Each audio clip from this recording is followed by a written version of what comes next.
Assalamualaikum warahmatullahi wabarakatuh. Alhamdulillahi rabbil alamin. Bihi nasta'inu ala umuri dunya waddin. Asyhadu an la ilaha illallah wahdahu la syarikalah. Wa asyhadu anna Muhammadan abduhu wa rasuluhu la nabiyya ba'dah. Allahumma salli wa sallim ala sayyidina wa maulana Muhammad wa ala alihi wa ashabihi wa man tabi'ah. Yang pertama, mari sama-sama kita berniat memperpanjang iktikaf di dalam masjid mulia ini, dan iktikaf ini kita isi dengan kegiatan tafaqquh fiddin, memperdalam pengetahuan agama. Kita mulai seraya mengharapkan rahmat, ridha dan hidayah Allah dengan sama-sama membaca basmalah. Bismillah. Bapak-bapak, ibu-ibu, hadirin dan hadirat yang dirahmati Allah, tanda kiamat yang kedua adalah keluarnya Dajjal. Saya ulang sekali lagi bahwa tanda kiamat itu terbagi kepada dua bagian. Bagian pertama, tanda-tanda kiamat kecil atau tanda-tanda jauh dengan hari kiamat. Itu jumlahnya banyak sekali. Bagian kedua adalah tanda-tanda besar atau tanda-tanda dekat. Tanda-tanda dekat ini begitu selesai satu, muncul yang kedua. Kadang-kadang yang satu belum selesai bersambung dengan yang kedua. Begitulah seterusnya, kedua dengan ketiga, ketiga dengan keempat. Bahkan 1, 2, 3 nanti bertemu pada masa yang sama. Yang pertama, Zuhurul Mahdi, sudah kita bahas pada pertemuan yang lalu. Zuhur artinya kelahiran, lahirnya Imam Mahdi atau munculnya Imam Mahdi dengan ciri fisik dan dengan sifat dan karakter sudah kita bahas pada pertemuan yang lalu. Misi yang diemban oleh Al-Mahdi adalah menegakkan keadilan, menciptakan kemakmuran seluruh masyarakat di dunia. Orang-orang membaiat Al-Mahdi, mengakui kepemimpinannya. Ketika ada kezaliman dan kesewenang-wenangan dihadapi bersama di bawah kepemimpinan Al-Mahdi. Dalam sebuah hadis, Al-Mahdi berkuasa selama 7 tahun. Dalam hadis lain disebutkan Al-Mahdi berkuasa 9 tahun. Ulama mengkompromikan dua hadis ini. Paling cepat misi Al-Mahdi selesai dalam waktu 7 tahun. Paling lama menghabiskan waktu 9 tahun. Di penghujung kepemimpinan Al-Mahdi nanti, Allah menguji lagi umat manusia dengan cobaan berikutnya. Sekali lagi, antara tanda kiamat pertama Al-Mahdi dengan yang kedua bersambung waktunya. Apa ujian Allah? Dikurangi curah hujan di muka bumi ini. Jadi tahun pertama dikurangi 1/3 curah hujan dari rata-rata sebelumnya. Tahun kedua dikurangi 2/3 dari rata-rata sebelumnya. Dan tahun ketiga dikurangi seluruh. Artinya dalam 1 tahun itu tidak ada turun hujan. Saat itulah muncul tanda kedua, yaitu khurujud Dajjal, keluarnya Dajjal. Istilah yang digunakan di dalam hadis antara Mahdi dengan Dajjal berbeda. Untuk Al-Mahdi diistilahkan dengan Zuhurul Mahdi. Zuhur itu lahir atau muncul, sedangkan khuruj artinya keluar. Untuk Dajjal digunakan istilah khuruj, untuk Mahdi digunakan istilah zuhur. Apa bedanya? Bedanya adalah bahwa hampir semua ulama menukilkan sebuah riwayat dari Tamim Ad-Dauri bahwasanya Dajjal itu sudah ada, dan bukti keberadaan Dajjal juga kita dapat temukan dalam riwayat-riwayat yang sangat banyak, termasuk di dalam hadis-hadis yang sangat kuat. Hadis riwayat Imam Bukhari, hadis riwayat Imam Muslim. Saya baca satu di antaranya ini, hadis riwayat Imam Bukhari, dari Salim cucunya Umar bin Khattab yang menerima dari ayahnya Abdullah bin Umar. Abdullah bin Umar melaporkan atau menceritakan qama Rasulullah sallallahu alaihi wasallam fin nasi fa asna 'ala Allahi bima huwa ahluhu. Suatu hari Rasulullah berdiri di hadapan umat, lalu beliau memuji Allah karena Allah yang berhak dipuji. Summa dzakara Dajjal. Setelah memuji Allah, Rasulullah menceritakan tentang Dajjal. Dalam ceritanya itu Rasulullah mengatakan begini, inni unzirukumuhu wa ma min nabiyyin illa waqad anzarahu qaumahu.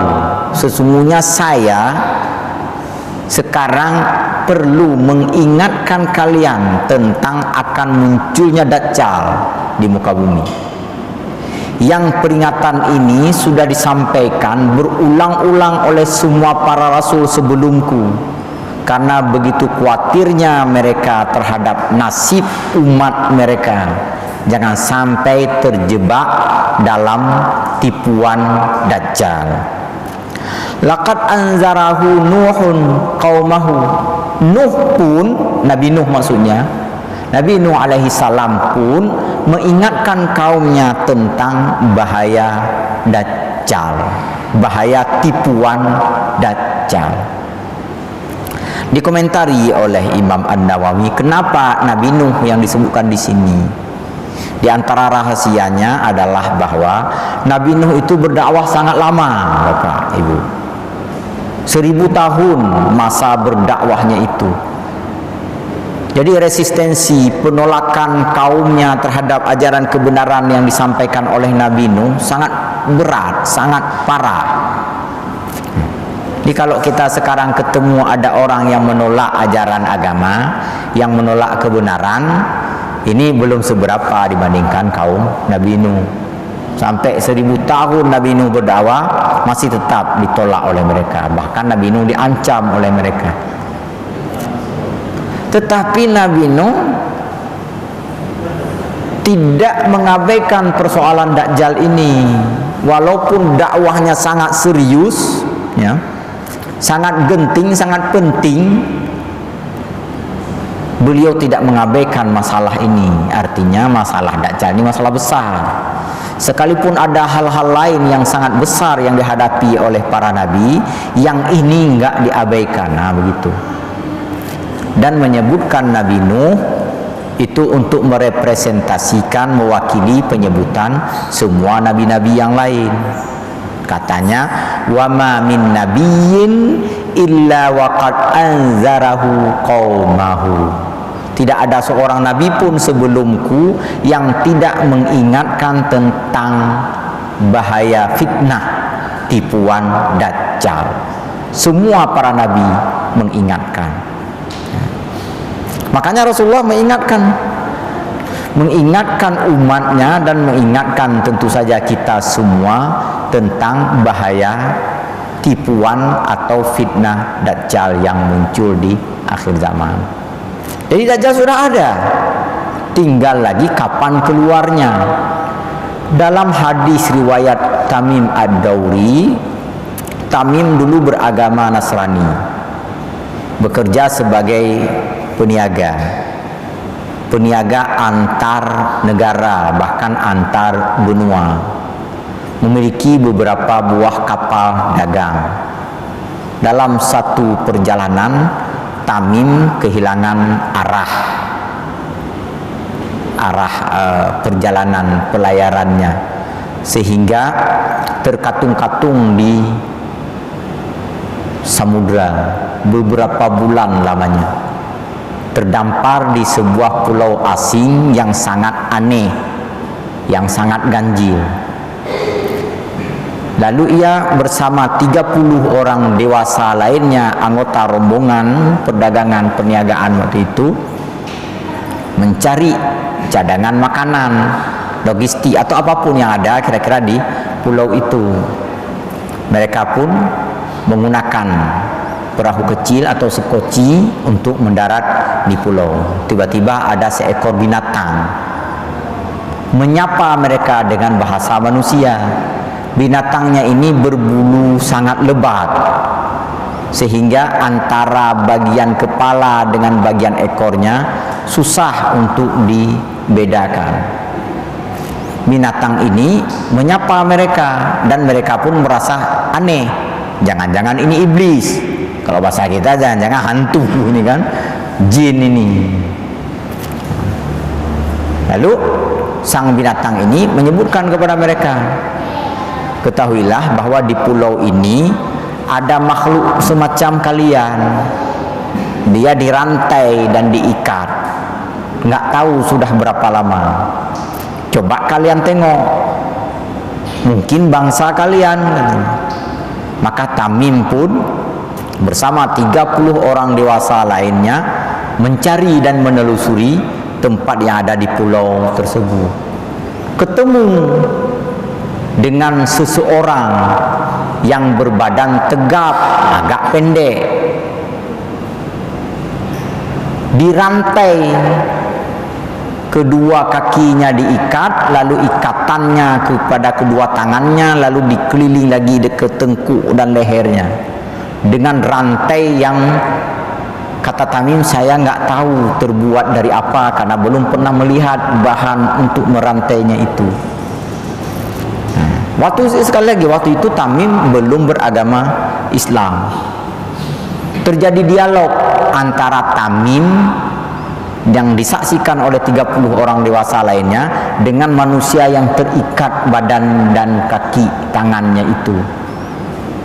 Di antara dialognya waktu itu, orang yang terikat itu bertanya kepada Tamim. Pertanyaan pertama tentang pohon kurma di Baisan. Baisan itu di Syam, di Yerusalem, di Palestina. Apakah kurma Baisan masih berbuah? Tamim menjawab, iya masih. Lalu orang yang terikat ini ngomong, mudah-mudahan kurma di Baisan itu berhenti berbuah, katanya. Kenapa? Perlu, katanya. Lalu ia tanya yang kedua tentang danau Tabariyah atau Tiberias. Apakah danau Tiberias masih berisi air? Maksudnya masih ada air? Iya, masih. Mudah-mudahan suatu waktu nanti danau Tiberias kering. Untuk apa? Perlu, kata orang yang terikat ini. Lalu ditanya lagi yang lain, termasuk yang ditanya, tahukah bahwa antara danau Tiberias dan Baisan itu ada seseorang yang mengaku sebagai nabi, yang dia ummi, tidak pandai bertulis baca? Tamim menjawab, iya ada, tetapi saya tidak beriman kepadanya. Kenapa? Penting. Ketawa dia senang. Berarti aku semakin dekat. Perjanjianku dengan Tuhan untuk dilepaskan dari ikatan ini sudah semakin dekat. Aku akan dilepaskan setelah sang nabi yang ummi itu diutus untuk umatnya. Selesai semua itu, Tamim, ya, singkat cerita, mencari solusi untuk pulang kembali ke negerinya, ke Syam.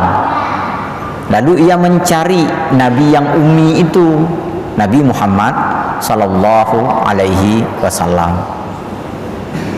Ia ingin bertemu, ia sampaikan cerita ini, cerita bahwa dia terdampar bertemu dengan binatang, lalu bertemu dengan manusia terikat itu. Ketika bercerita itu didengar oleh para sahabat lain. Satu di antaranya Fatimah binti Qais, yang orang perempuan, karena Rasulullah itu mensyahadatkan Tamim waktu itu. Maksudnya Rasulullah terlebih dahulu menyimak cerita Tamim seperti tadi.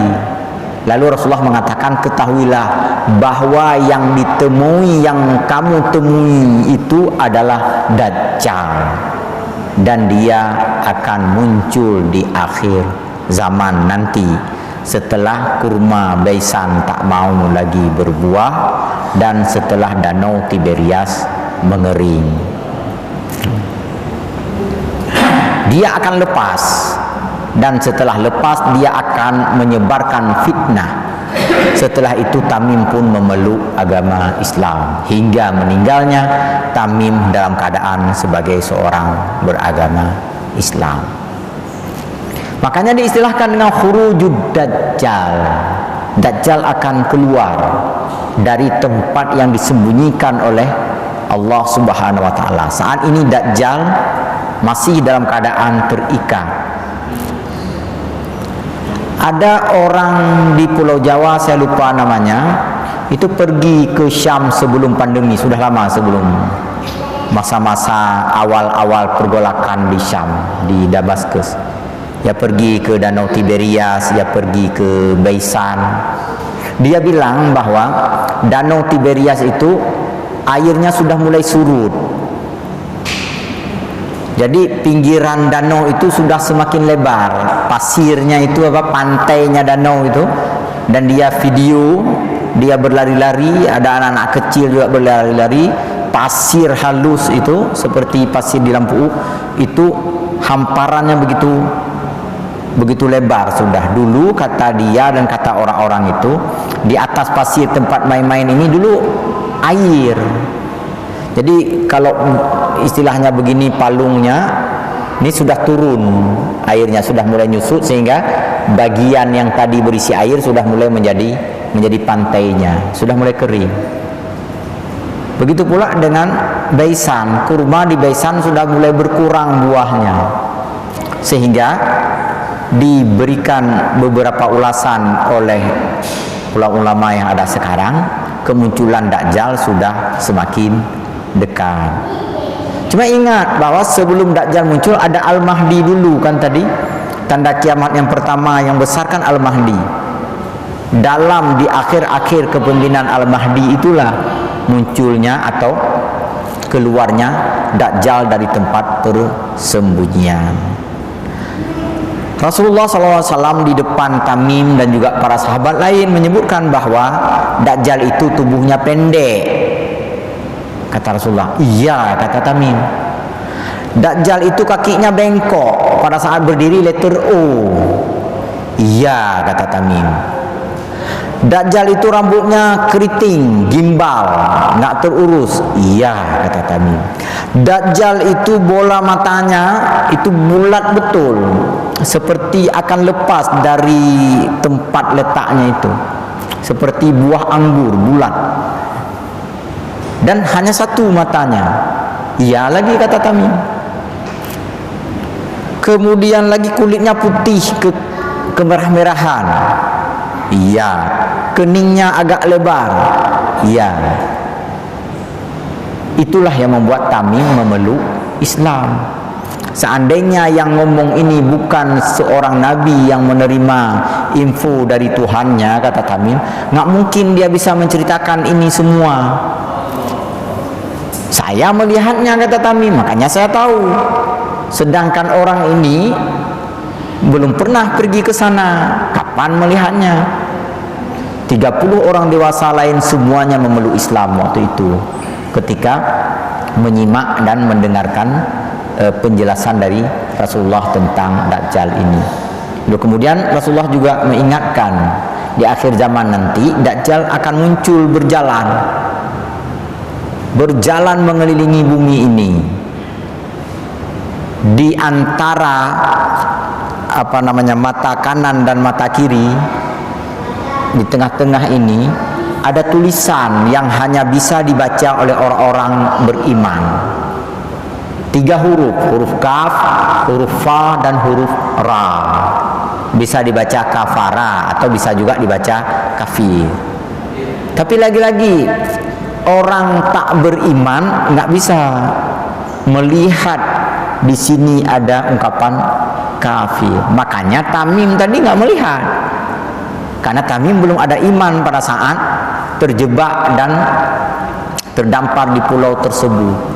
Nanti kita seandainya panjang usia, tapi mudah-mudahan nggak usah ketemu lah itu. Ya. Jangan ada cita-cita nih mudah-mudahan ketemu lah sama Dajjal, nggak usah. Ya. Nggak bagus ketemu dengan Dajjal itu. Jadi seandainya ketemu, dan ini perlu kata Rasulullah dijelaskan kepada umat Islam, pada generasi masa depan, pada anak dan cucu kita, kalau dia memiliki iman dia akan melihat selain dari ciri-ciri fisik tadi, badannya pendek, tubuhnya pendek, badannya besar, agak gemuk, kemudian rambutnya gimbal, keningnya lebar, matanya satu, matanya bulat, dan selain itu ada tulisan di sini yaitu kafara, kulitnya putih kemerah-merahan. Itu. Ini ciri-ciri Dajjal. Ia memiliki sihir, itu terhimpun segala sihir yang pernah diizinkan oleh Allah kepada iblis untuk diajarkan kepada umat manusia. Sejak dari zaman Nabi Adam hingga zaman Nabi Muhammad.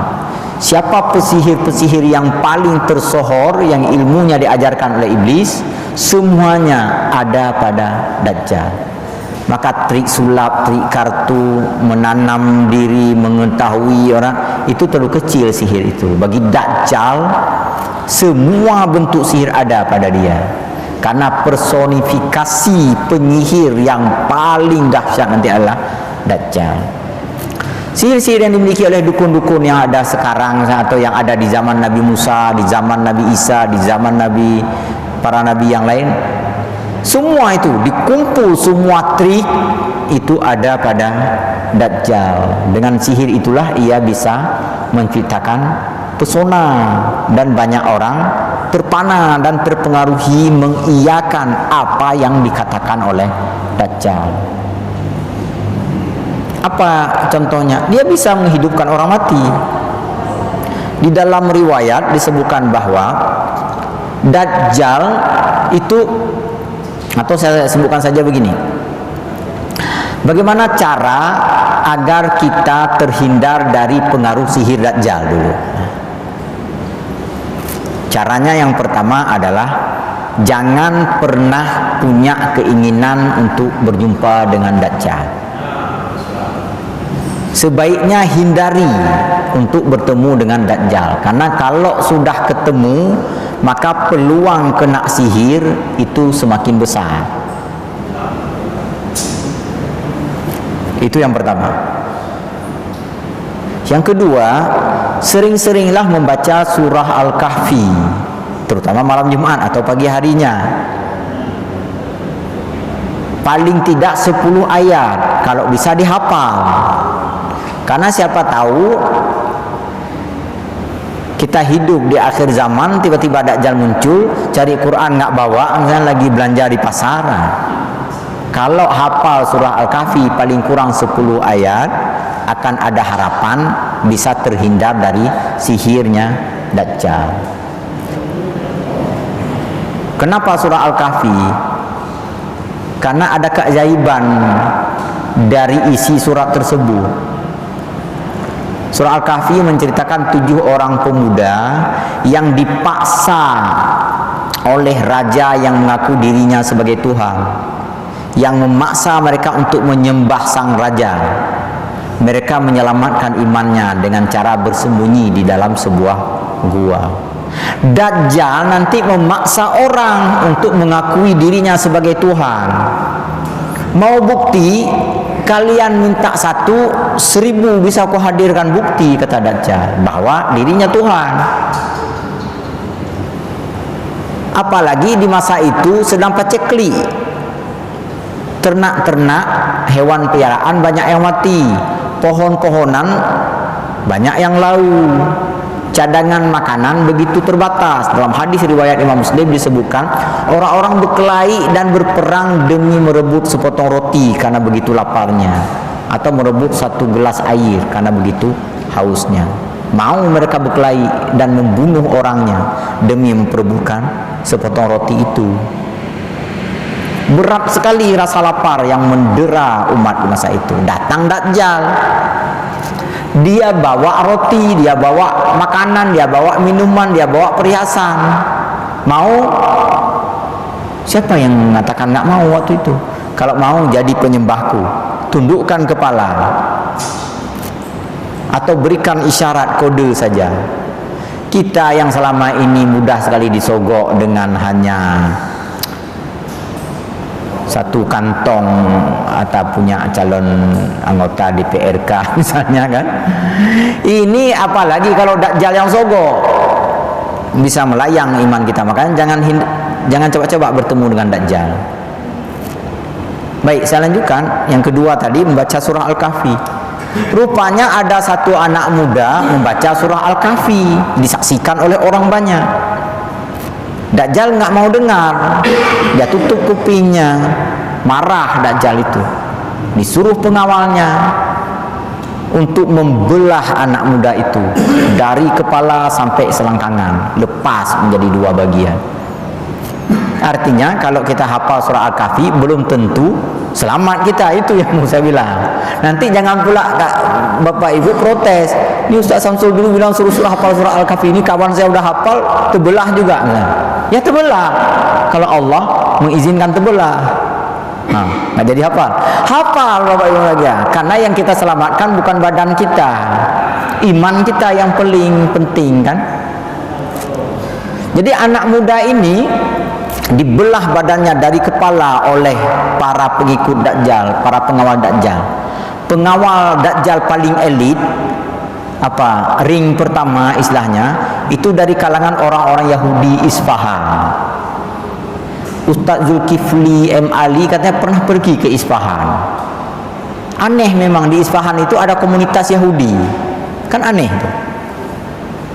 70.000 kata Rasulullah pengikut Dajjal itu orang-orang Yahudi dari Isfahan. Yahudi itu tinggal di Israel kan.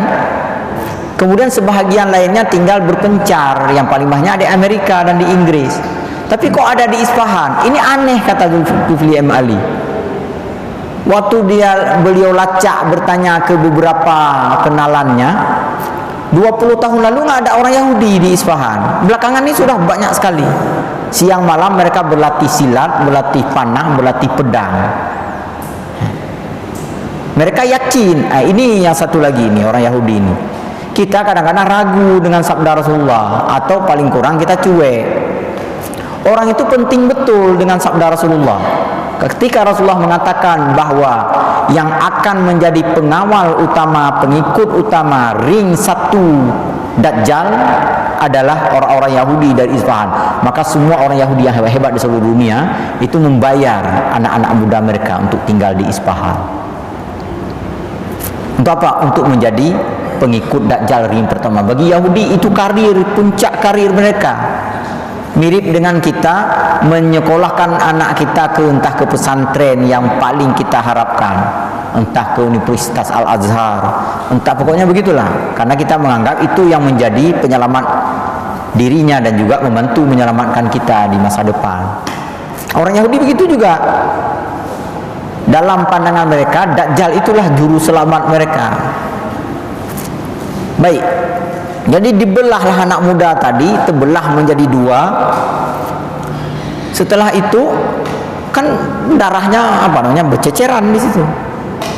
Kata Dajjal, lengketkan kembali, aku akan menghidupkannya kembali. Dilengketkan badan yang sudah terbelah itu hidup kembali. Lalu dia tanya kepada orang-orang yang menyaksikan, sekarang percayakah kalian bahwa aku adalah Tuhan, bisa menghidupkan orang yang sudah terbelah? Percaya, semua orang berteriak. Tidak, jawab anak muda ini. Tidak, jawab anak muda ini. Saya tidak percaya. Kalau kamu tidak percaya, saya bunuh lagi. Tadi kamu sudah terbunuh. Kata orang, iya. Kamu tadi sudah dibunuh, nggak tahu kamu? Tahu, katanya. Jadi kenapa juga sombong kali kamu? Enggak, saya tetap nggak percaya. Karena yang saya tahu Tuhan adalah Allah, dan Allah tak berwujud seperti manusia.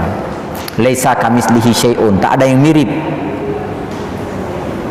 Maka anak muda tadi dibunuh lagi oleh Dajjal karena Dajjal marah, meninggal lagi. Makanya saya katakan membaca dan menghafal surah Al-Kahfi memang belum tentu selamat gitu, tetapi iman kita selamat. Yang tadi yang mengaku Dajjal sebagai Tuhan boleh jadi selamat badannya, tapi ingat Bapak Ibu, ini nggak lama. Dajjal itu hanya 40 hari dia, nggak lama-lama Dajjal itu menyebarkan fitnah dan pesona, hanya 40 hari. Hari pertama itu terasa seperti setahun, kata Rasulullah, kasanatin, seperti 1 tahun. Begitu beratnya, begitu menderitanya, begitu tersiksanya, begitu cemasnya, begitu khawatirnya, begitu susahnya. Hari pertama. Hari kedua seperti sebulan, hari ketiga seperti sepekan, hari keempat dan seterusnya ya seperti hari ka'ayyamikum, seperti hari-hari yang kalian temui sekarang ini, kata Rasulullah. Jadi dalam masa 40 hari itulah ia menyebarkan pesona, ia mengaku sebagai Tuhan. Ia memasuki kota Madinah, nggak bisa masuk karena nggak ada satu jalan pun yang dibuka oleh malaikat untuk bisa masuk Dajjal ke sana. Malaikat menjaga dengan caranya malaikat. Ia mau masuk ke kota Mekah, itu juga dijaga oleh para malaikat. Jadi satu-satunya yang kita bisa menyelamatkan diri dari pengaruh Dajjal itulah masuk Mekah atau masuk Madinah. Itu kalau kita tinggal di sana. Kalau tinggal di sini bagaimana? Apa bisa selamat masuk ke masjid? Enggak. Apa bisa selamat masuk ke dayah yang Jawa Dengku? Enggak selamat. Jadi bagaimana juga itu tadi, selamatkan iman karena usia kehidupan memang tak lama lagi dengan membaca surah Al-Kahfi.